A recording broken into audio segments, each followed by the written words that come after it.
ये देखिए स्टूडेंट, हमने यहाँ पे किया है अशोक के साम्राज्य की राजधानी और शिलालेख। राजधानी के अंदर आया है ये आपकी तक्षशिला हो गई, उसके अलावा यहाँ पे ये उज्जैन हो गया, यहाँ पे स्वर्णगिरी हो गई, ये तोशाली हो गई और ये पाटलिपुत्र। ये 5 कह सकते हैं अशोक के राज्यों की राजधानी। उसके अलावा हमने किया है अशोक के शिलालेख। शिलालेख के अंदर अफगानिस्तान के अंदर हमने किया है कंधार, पाकिस्तान के अंदर ये मनसेरा है और ये शाहबाजगढ़ी है। ये है आपका मनसेरा।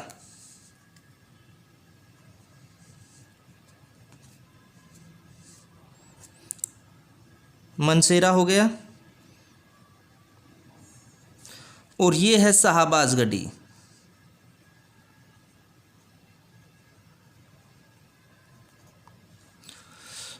मनसेरा और शाहबाजगढ़ी दोनों कह सकते हैं आपके कहाँ पे हो गए, पाकिस्तान के अंदर। उसके अलावा यहाँ पर ये हो गया कलसी, उसके अलावा यहाँ गुजरात के अंदर ये हो गया गिरनार, उसके अलावा यहाँ पर ये हो गया सोपारा महाराष्ट्र में, और कर्नाटक के अंदर ये हो गया आपका मास्की। उसके अलावा महात्मा बुद्ध का को जो जन्मस्थली है वो है यहाँ पर ये लुम्बिनी। तो ये हो गए अशोक के साम्राज्य के अंदर शिलालेख। उसके बाद बचते हैं अशोक के साम्राज्य के अंदर स्तंभलेख। स्तंभलेख के अंदर देखिए सबसे पहली पहचान यहाँ से लीजिए, जो जम्मू कश्मीर का ये ऊपर से सिरा है, यहाँ नीचे आता है इसके सामने से, और कह सकते हैं नेपाल का जो मिड पॉइंट है। अगर यहाँ पर हम 90 डिग्री का एंगल बनाएं तो यहाँ पर एक पॉइंट दर्शाएंगे। यहाँ पर हम इसको एज ए स्टार के रूप में दर्शा रहे हैं। इसका नाम है टोपरा। उसके अलावा इससे पेन की एक नीब नीचे और थोड़ा कह सकते हैं राइट, एक पॉइंट यहाँ पे दर्शाइए। ये हो गया मेरठ। उसके अलावा इससे पेन की एक नीब नीचे और थोड़ा सा लेफ्ट, यानी सीधा कह सकते हैं, जो टोपरा है उसकी सीध में यहाँ पे दर्शाएंगे आप। इसका नाम है इंद्रप्रस्थ। ये हो गए हमारे स्तंभलेख। उसके अलावा एक स्तंभलेख और हम दर्शाते हैं, जो मेरठ है बिल्कुल उसके नीचे, और जो ये कर्क रेखा है इसके ऊपर, इसके अगर नीचे हम देखते हैं यहाँ पर, ये है आगे आपका सांची। तो ये हो गए हमारे 4, हमने यहाँ पे 4 पॉइंट दर्शाए हैं अशोक के स्तंभलेख के। टोपरा है, मेरठ है, इंद्रप्रस्थ है और सांची है।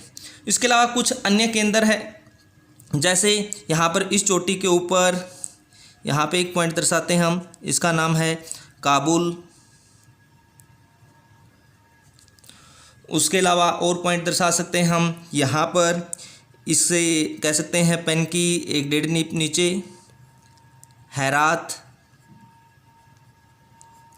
ये काबुल है, कंधार है, हैरात है, बलूचिस्तान। ये सेल्यूकस निकेटर ने जब चंद्रगुप्त द्वितीय ने कह सकते हैं उन्हें पराजित किया था, उसकी संधि में कह सकते हैं उन्हें ये दिए थे, काबुल, कंधार, हेरात। यानी मान लीजिए ऑलमोस्ट पूरा अफगानिस्तान है ये सेल्यूकस निकेटर के द्वारा चंद्रगुप्त द्वितीय को कह सकते हैं, चंद्रगुप्त मौर्य को कह सकते हैं, ये पॉइंट जो केंद्र है, ये क्षेत्र है, ये दिया गया था।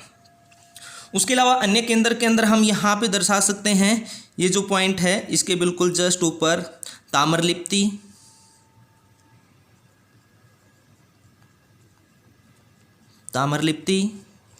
उसके अलावा कह सकते हैं एक आध पॉइंट और दर्शाना चाहते हैं तो दर्शा सकते हैं। अदरवाइज अशोक के साम्राज्य के अंदर ये पॉइंट सफिशिएंट है, काफ़ी है। तो यहाँ पर हो गए, हम संकेत बनाएंगे यहाँ पर।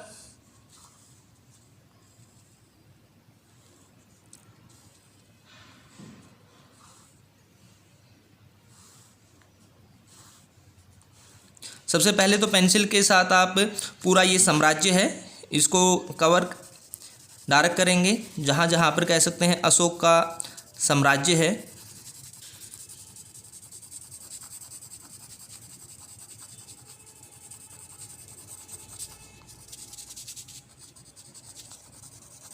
पूरा पाकिस्तान है, ये पूरा अफ़गानिस्तान है। इस तरीके से कह सकते हैं इसको आप डार्क करेंगे।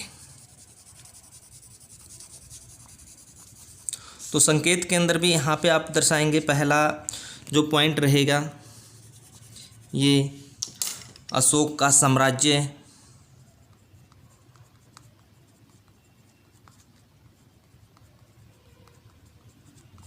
उसके अलावा आप दर्शाएंगे यहाँ पर इस तरीके से अशोक की राज्यों की कह सकते हैं राजधानी, राज्य राजधानी लिख दीजिए।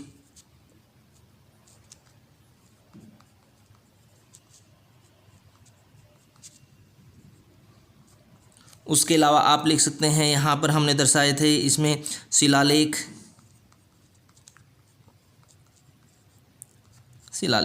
उसके अलावा आप दर्शा सकते हैं यहाँ पर इस स्टार में स्तंभलेख, और कुछ अन्य के अंदर हमने दर्शाए हैं इस तरीके से। एक है हमने ये पॉइंट किया था, अन्य के अंदर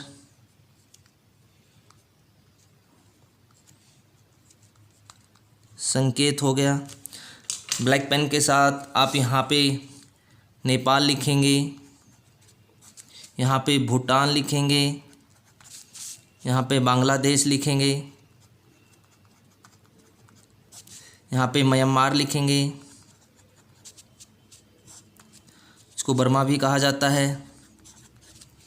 इसके अलावा ये अंडमान निकोबार द्वीप समूह है, ये आपका श्रीलंका है, जो भी श्रीलंका, ये मालदीव है, ये लक्षद्वीप है, ये अरब सागर हो गया। यहाँ पे तिब्बत लिखेंगे, ऊपर चीन लिखेंगे, यहाँ पे पाकिस्तान लिखेंगे। तो इस तरीके से आप प्रॉपर रूप से साफ साफ है अपना मैप फिल करेंगे। ये मैंने आपको समझाने के लिए पहले जो बोर्ड का मैप है उसके ऊपर आपको समझाया, फिर आपको जो खाली मैप है उसके ऊपर आपको बताया है कि किस तरीके से कहाँ से किस केंद्र की किस पॉइंट की क्या पहचान है। तो इस तरीके से आप फिल करेंगे। फाइनली जो आपका मैप बनेगा वो कैसे बनेगा, ये देखिए मैंने साफ साफ आपके लिए फिल किया है। ये देखिए ये मैप होगा आपका फाइनली एग्जाम के अंदर। जो पॉइंट मैंने आपको दर्शाया है, ये देखिए यहाँ पर इस पॉइंट की पहचान जो हमने यहाँ पे ये आपका कंधार दर्शाया। सबसे पहले यहाँ से देख लीजिए, राजधानी हमने यहाँ पे तक्षशिला दर्शाई है, ये तक्षशिला की जो पहचान आपको बताई थी। उसके बाद उज्जैन बताई है, स्वर्णगिरी बताई है, तोशाली बताई है और पाटलिपुत्र, ये पांचों राजधानी। उसके बाद कह सकते हैं शिलालेख त्रिभुज के अंदर कंधार है, मनसेरा है, शाहबाजगढ़ी है। यहाँ पे देखिए ये हो गया आपका कंधार, ये मनसेरा, ये शाहबाजगढ़ी, ये हो गया कलसी। उसके बाद यहाँ पे आ जाइए गिरनार, ये सोपारा, यहाँ पे स्वर्णगिरी से लगभग पेन की 2 नीब की डिस्टेंस में थोड़ा ऊपर मास्की। उसके अलावा यहाँ पे ये लुम्बिनी। ये हो गई कह सकते हैं आपके अशोक का राज्य के शिलालेख। स्तंभ लेख के अंदर ये हमारा ये टोपरा हो गया, टोपरा से 1 नीब डिस्टेंस राइट में मेरठ है, फिर 1 नीब डिस्टेंस नीचे कह सकते हैं इंद्रप्रस्थ, ठीक है, और 1 नीब डिस्टेंस में अन्य केंद्र के अंदर ये मथुरा आ गया। भाई अन्य केंद्र के अंदर हमने एक मथुरा दर्शाया है। उसके अलावा यहाँ पर ताम्रलिप्ति है, ये पॉइंट भी आप दर्शा दीजिए यहाँ पे ताम्रलिप्ति हो गया। उसके अलावा काबुल हो गया, यहाँ पर ये हेरात हो गया। ये मैंने आपको बताया था अभी, कंधार है, काबुल है, हेरात है, बलूचिस्तान है। ये जो हिस्सा था चंद्रगुप्त मौर्य को कह सकते हैं भाई, जब सेल्यूकस निकेटर को उन्होंने पराजित किया था चंद्रगुप्त मौर्य ने, तो उनको ये केंद्र है उन्हें दिए थे। उसके बदले में कह सकते हैं उन्होंने अपना राजदूत था मैग्सनीज, वो चंद्रगुप्त मौर्य के दरबार में कह सकते हैं रखा था। उसके अलावा कह सकते हैं उन्होंने अपनी पुत्री, जो सेल्यूकस निकेटर की पुत्री थी हेलेना, उनका विवाह है वो चंद्रगुप्त मौर्य के साथ किया गया था। तो ये होगा कह सकते हैं आपका भारत के मानचित्र के ऊपर अशोक का साम्राज्य। सबसे पहले हमने ये ब्लैक स्केच के साथ कह सकते हैं इसकी बाउंड्री को कवर किया। फिर कह सकते हैं यहाँ पर पेंसिल के साथ इसको डार्क किया। फिर कह सकते हैं थोड़ा सा हमने वो पेज लिया और उसको साथ कह सकते हैं इसको पूरे को कवर किया। यहाँ साइड में जो आ जाता है उसको आप साफ करेंगे। उसके अलावा कह सकते हैं आप फिर ये ब्लू पेन के साथ हमने ये पॉइंट कह सकते हैं फिल किए हैं। ब्लैक पेन के साथ हमने यहाँ पर साइड के जो नाम है नेपाल, तिब्बत, चीन, भूटान, बांग्लादेश, म्यांमार, बंगाल की खाड़ी, अंडमान निकोबार द्वीप समूह, श्रीलंका, मालदीव, लक्षद्वीप, अरब सागर, ये संकेत के अंदर देखिए हमने संकेत दर्शाया है, जिसमें अशोक के साम्राज्य को पेंसिल के साथ दर्शाया गया है, राजधानी का ये चिन्ह दिया गया है, शिलालेख का ये चिन्ह दिया गया है, स्तंभ लेख के लिए हमने स्टार दिया है, अन्य केंद्र के लिए हमने ये चिन्ह दिया है। तो इस तरीके से आप भारत के मानचित्र के ऊपर अशोक के साम्राज्य को दर्शाएंगे। ये आपका कह सकते हैं एग्जाम के अंदर फाइनली मैप होगा। अगर आप इस तरीके से भारत के मानचित्र के ऊपर मैप को फिल करेंगे तो आपको अच्छे नंबर मिलेंगे। तो ये है स्टूडेंट्स आपके लिए अशोक का साम्राज्य, भारत के मानचित्र के ऊपर अशोक का साम्राज्य। थैंक यू स्टूडेंट, धन्यवाद।